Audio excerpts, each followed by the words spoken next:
Voici l'étonnante histoire d'une petite fille dont la curiosité a changé le monde.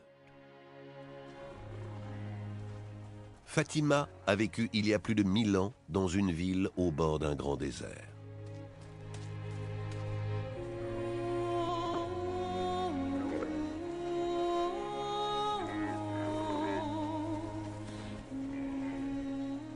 L'insatiable curiosité de Fatima sur le monde qui l'entoure va lui faire vivre de nombreuses aventures. Elle a tant de questions à poser. Il y a tellement de gens qui ont des histoires à raconter.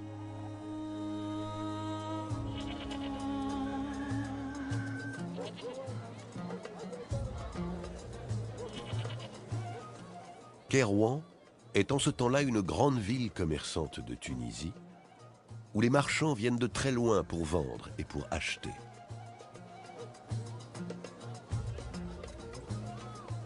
Les souks sont remplis de soie, d'épices, de bijoux et de métaux précieux.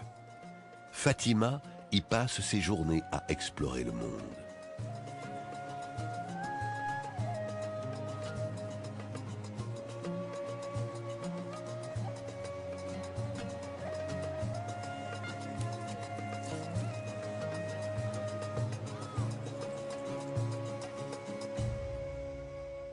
Fatima a l'air d'une enfant heureuse. Mais derrière son sourire se cache une profonde tristesse.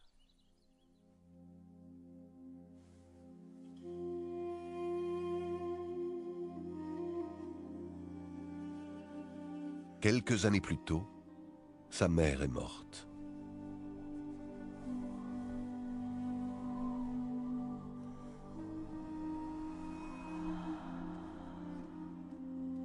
Son père se retrouve donc seul pour élever Fatima et sa sœur.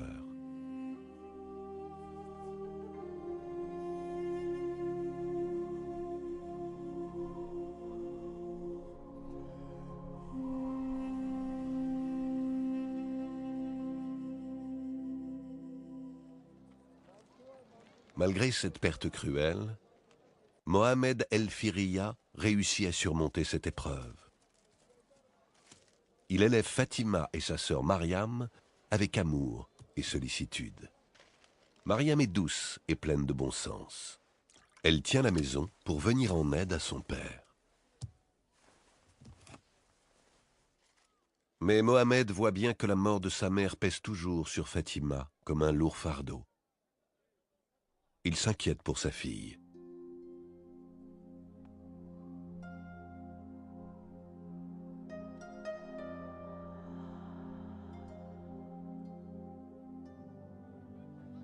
Le père de Fatima est marchand à Kairouan. Il fait tout ce qu'il peut pour prendre soin de ses filles.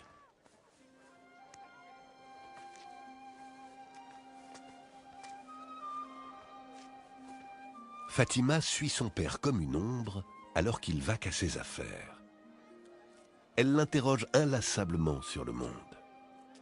D'où cela provient-il? Qui l'a fabriqué? Mohamed fait de son mieux pour l'instruire. Il se souvient des paroles du prophète et il encourage la soif de connaissance de sa fille. L'existence de Fatima aurait pu se poursuivre ainsi, riche de projets et de rêves d'avenir. Mais le destin a voulu qu'elle prenne un tout autre cours. La vie paisible de la famille est sur le point de prendre fin. De violentes émeutes éclatent à Kairouan et de nombreux habitants prennent la fuite dans le désert. « Dépêchez-vous, mes petites », leur dit leur père. « Je crains que nous ne devions partir d'ici à jamais. »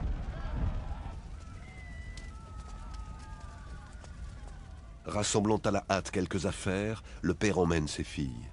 Ils se mettent en route vers un avenir incertain.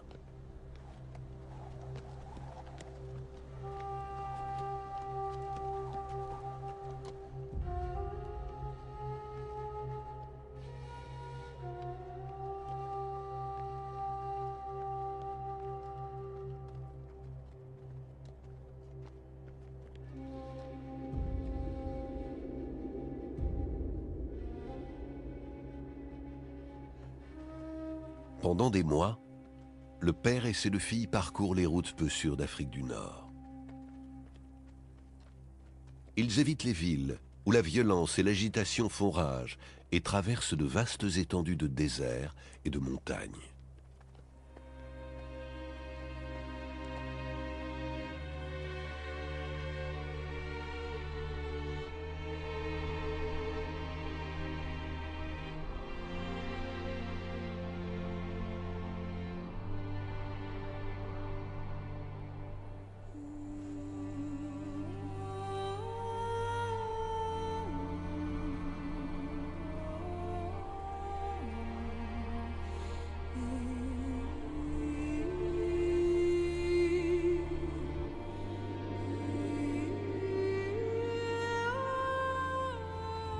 La maison familiale est bien loin.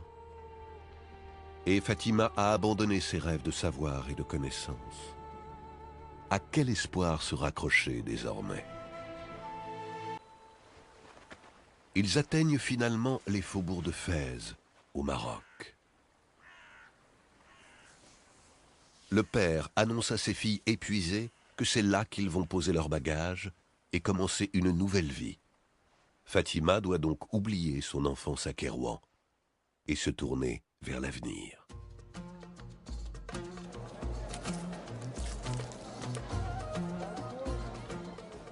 Les années ont passé.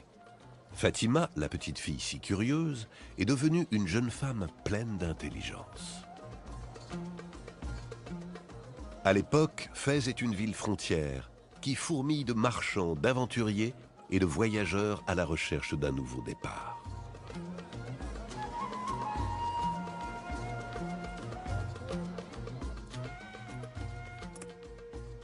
Peu à peu, les affaires ont repris pour le père de Fatima.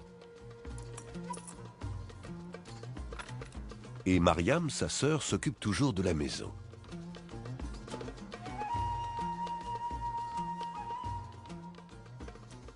Fatima est heureuse dans ce foyer.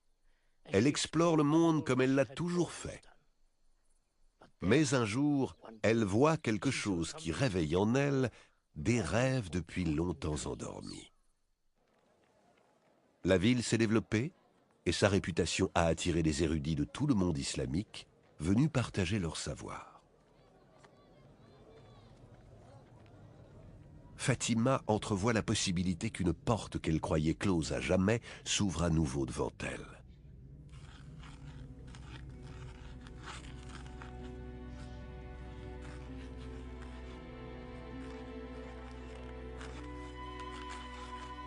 Chaque jour, elle arpente la ville, non plus à la recherche de soie et d'épices, mais d'une marchandise plus précieuse que toutes les autres, la connaissance.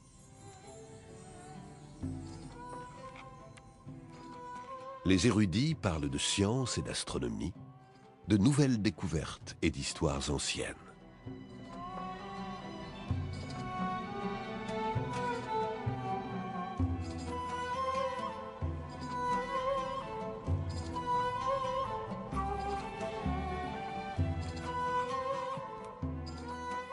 Le père de Fatima est redevenu un homme riche.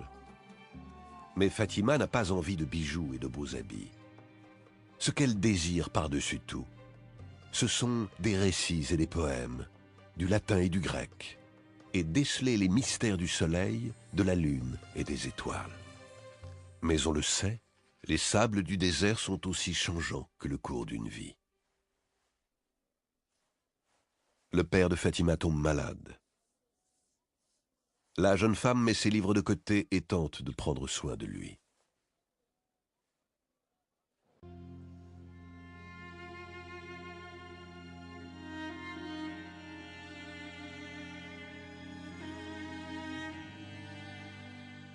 Mais les semaines passent et l'état de Mohamed El Firiya ne montre aucun signe d'amélioration. L'inquiétude gagne Mariam et Fatima. Elles font venir les meilleurs médecins, mais leurs espoirs sont vains. Leur père adoré prend congé de ce monde.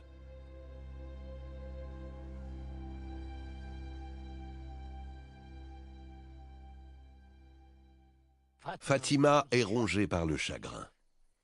Elle mange à peine, elle ne dort plus, et ses livres se couvrent de poussière. Pourquoi a-t-elle gâché un temps si précieux en d'inutiles études?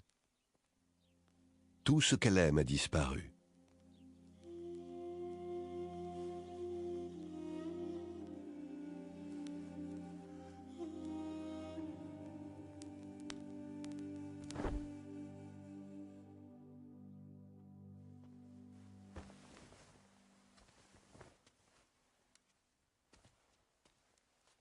Elle reste de longs mois dans cet état de prostration,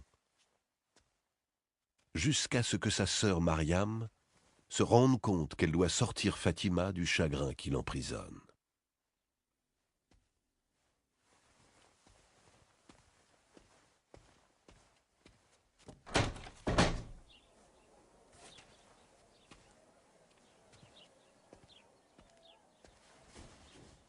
Père serait triste de te voir tomber en poussière comme cela, dit Mariam à sa sœur.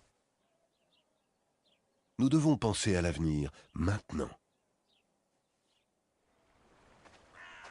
Fatima revient donc là où tout a commencé.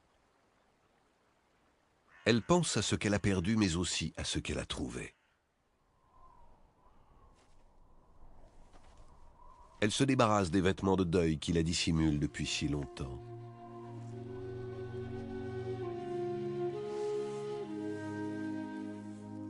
Et comme son père le lui a conseillé, elle décide de se tourner vers l'avenir. À leur grande surprise, les deux sœurs découvrent que leur père leur a légué une immense fortune. Et Fatima sait comment utiliser cette nouvelle richesse. Elle se souvient des paroles du prophète. « Acquiert le savoir, il est notre ami dans le désert, notre compagnie dans la solitude, notre guide vers le bonheur. »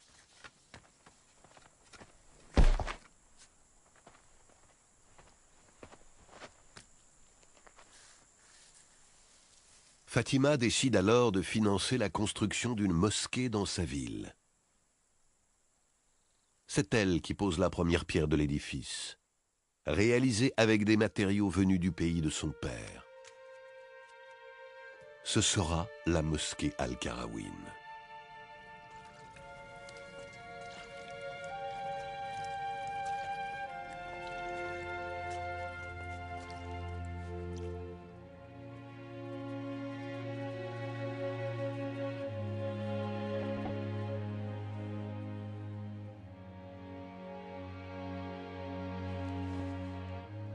De nombreuses années s'écoulent.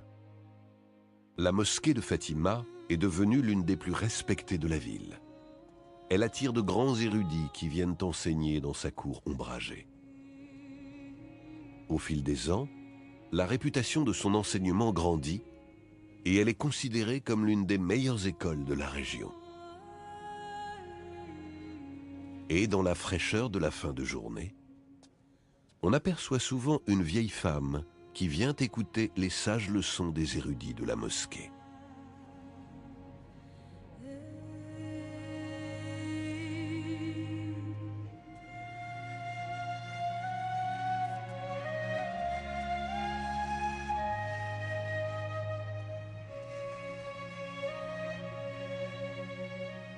Aujourd'hui, la mosquée de Fatima, qui est devenue l'université de Fès, est le centre d'enseignement en activité le plus ancien du monde.